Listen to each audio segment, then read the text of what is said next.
Oh, wow, Joe. Aring welcome. I love Paligawan. Magandang araw nga pala po at ari nga po kami nagpunta ng simbahan kahapon ho at kami nagsimba muna dahil ang anniversary ho namin at maraming salamat nga pala po Panginoon sa paggagabay po sa amin sa araw-araw at andito nga po kami para manalangin sa inyo. Maraming salamat ho sa inyong paggagabay. At ari nga ho pagkalabas namin ng simbahan nagkaya maglomay kay Boss Reynald at meron ho din ng lomay at tsaka yung chamay ay tikwas sa dami ho ng aming nagkain.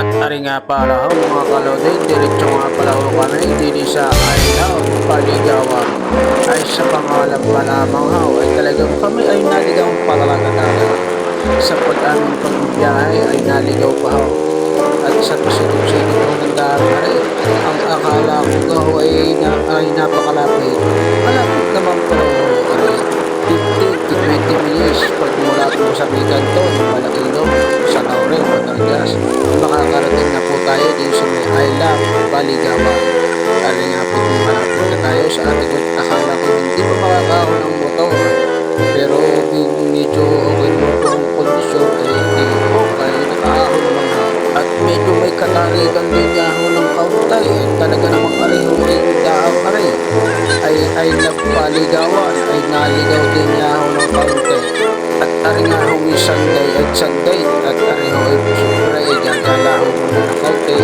at ari nga pala ho ang mga pinupuntahan ng mga sikat na mga vlogger dito sa may Balaquilog, Laurel, Batangas. At syempre kami nga ho ay dumating na. Ay ari nga ho ating pagmasdan ng ating kagandahan ng tanaway. At agad naman ho ay aking binidyohan ho ng papagayan at ari nga ho napakaganda ang ating binintiang malaki kitang kita ho sa pipicturan at ari ho ang bayan ng Laurel.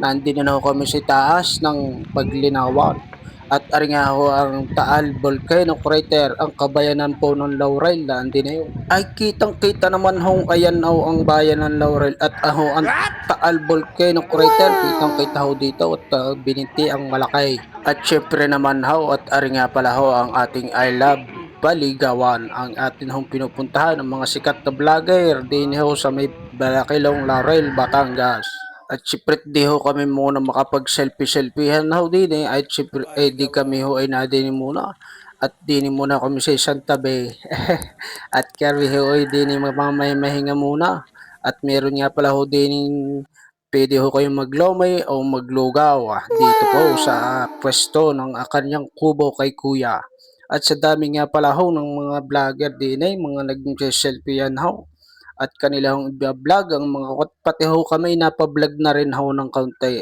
Siyempre dahil tayo nagba-vlog din ho, ay vlog din ho tayo. At sa napakaganda ho ng tanawin, ari nga ho't magsiselfie daw kami. Aba, ay hindi naman yan ang selfie, ay panay naman ang post video naman aray. Ay, akala ko ng aking asawa ay selfie, ay video naman ho. At dahil lang siyempre nakapag-selfie na ay ang mga at tari po ang isang pwesto ng ating mga videohan at pwede ho mag-selfie-selfie dyan, magpicturan at napakaganda rin ho ng pwesto. At sa lahat ho siguro ay nagalan at naikot na namin. At pa isa pa raw ho at magsiselfie daw ulay. Aba ay video naman iyan. Sa napakaganda nga ho ng tanawin at yan, maraming salamat ho sa inyong mga panonood at ari nga ho na ipakita ko na ho sa inyo. Thank you so much at kami nga pala ho ay pauwi pa at maglulutaw. Yo, let's go! Lusong sa Baligawan at naligaw na nga po kami ng daan at kami nga ho'y pauwi na at kami ho'y mayroong paglulutuin ng day dito sa aming bahay. Maraming salamat ho sa inyo. Thank you so much. Tapusin mo ating video. At ito na nga po ang ating niluto, ang chicken inasal na Jollibee. Ang masarap na pritong manok. At syempre naman na isunod na rin na ho natin diyan ang ating mga papansitain at ariho nakasalang na rin ho ang ating sahog ng ating pansay. Ay wow! Ay talagang sumarap na yan. isang kilo nga lahong pansit ang ating lulutuin at ika nga ho ay makaraos laang. At iyon, pagkagaling nga ho ng simba at nagpunta nga ho at nagala ng kaunti at ari nga ho, nagluto na tayo ng ating pansit. Ay thank you so much nga pa ho sa panunuaw. Thank you for watching. At pakipalo, like, share naman ho sa ating video aray at sana naman ho ay ating nagustuhan. At syempre naman po at yun lamang po at maraming salamat po sa inyong pakikinood sa aming vlog ng araw na aray. Thank you so much po. Paki-follow, like, share po. At dini na nga po nagtatapos ang ating bidyong aray. Ay saw! Ay talaga naman how ay sumarap na iyang ating pansay. Thank you!